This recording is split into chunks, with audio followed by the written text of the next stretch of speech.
everybody, Gary here with Guitar Tricks, and in this video we're going to go over a few different ways that you could play an A sus chord. So in that intro, I only played two chords, A sus2, A sus4. I played three different voicings. I played an open position, I played with a movable chord shape with root on the low E string, and a movable chord shape with root on the A string, and then another one that I'll throw in there just for good measure. So there are many other ways to play an A sus2 and an A sus4 chord, but I figured I'd just share the most common ways. If you want to see a bunch of other ways, check out the chord builder at guitartricks.com.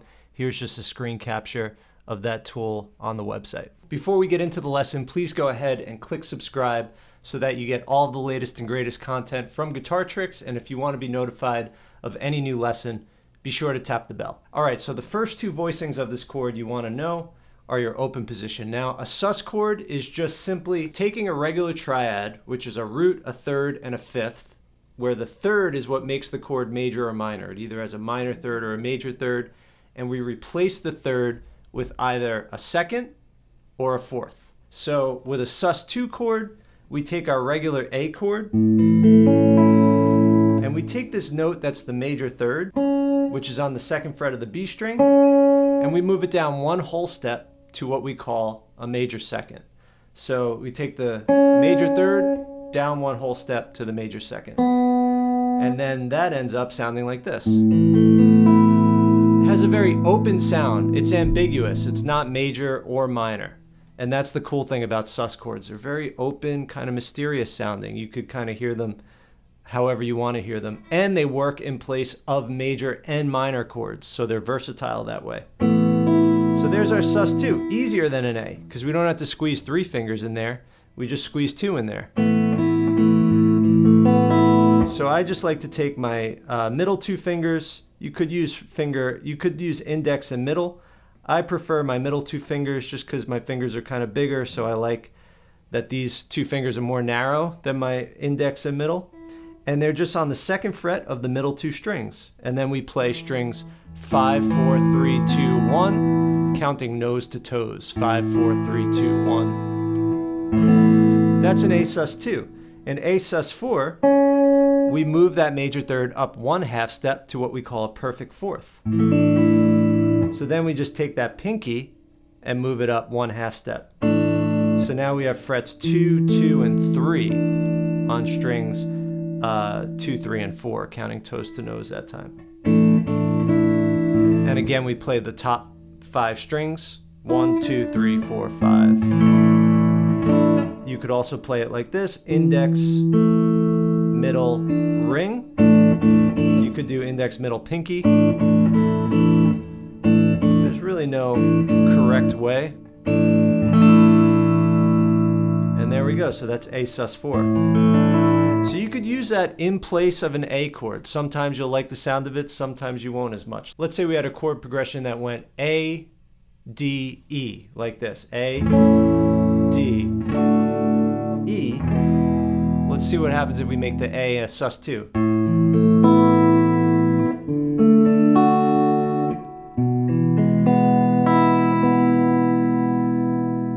It could work, especially if I made the other chords sus too.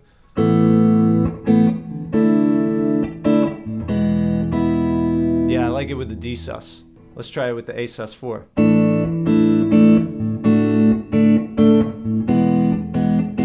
I like that because the A sus4 has a common tone with the D. All right, so the next voicing, a movable voicing, is an A sus4. And that's where we take, let's say, a regular bar chord shape. And what we do is we take these two fingers and we move them down one string. So what ends up happening is the middle two strings are fretted on 2 frets above from where the bar is, and no middle finger. So we fret, in this instance, fret 7 on strings 3 and 4 with our pinky and our ring finger, and then we bar fret 5. And that is an A sus4 chord. So we have the root, we have the fourth, we have the root, we have the fourth, we have the fifth and the root. Love that chord. Now for your bar, you just want to make sure you have your fingers straight up and down. I like to pull my elbow in and get kind of the side of the finger. This way I have a little more wiggle room. If it's straight on, you have zero wiggle room. So I like it a little bit off to the side, gives me a little wiggle room. Drop the wrist a little bit. Thumb is straight up and down. All right. Then up here, we're up on the 12th fret, this A root. And we go index on the A, ring on the 14th fret on the D string, pinky, 14th fret on the G string, and then we bar this first finger across the 12th fret, and that's an A sus2.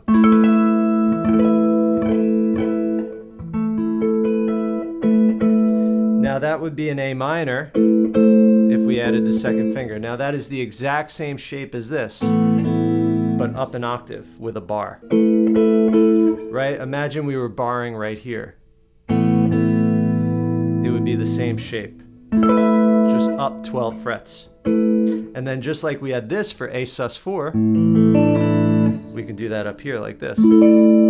So what we do for that is index on 12 of the A string, bar 14 with the third finger, with the ring finger on strings 2, 3, and 4 on the D, G, B string, and then add the pinky up 3 frets on 15 on the B string.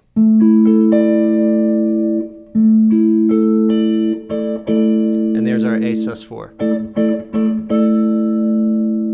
Okay. Now you want to avoid the high E string, otherwise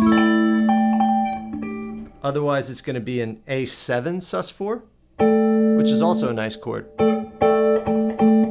But unless you're going for that, tread carefully. And that's it. So we've got this, this, this, this, and this. And then I think I threw in this just for fun.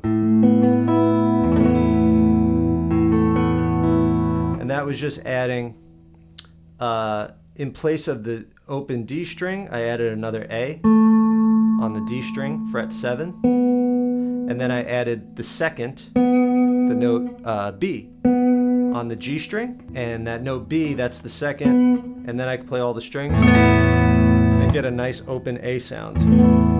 All right, everybody, I hope that gave you some ideas on how to play an A sus chord and what a sus chord is. Enjoy, experiment with this stuff, see how you might be able to incorporate it into chord progressions you already know, create your own chord progressions. Happy playing, and I'll see you guys next time.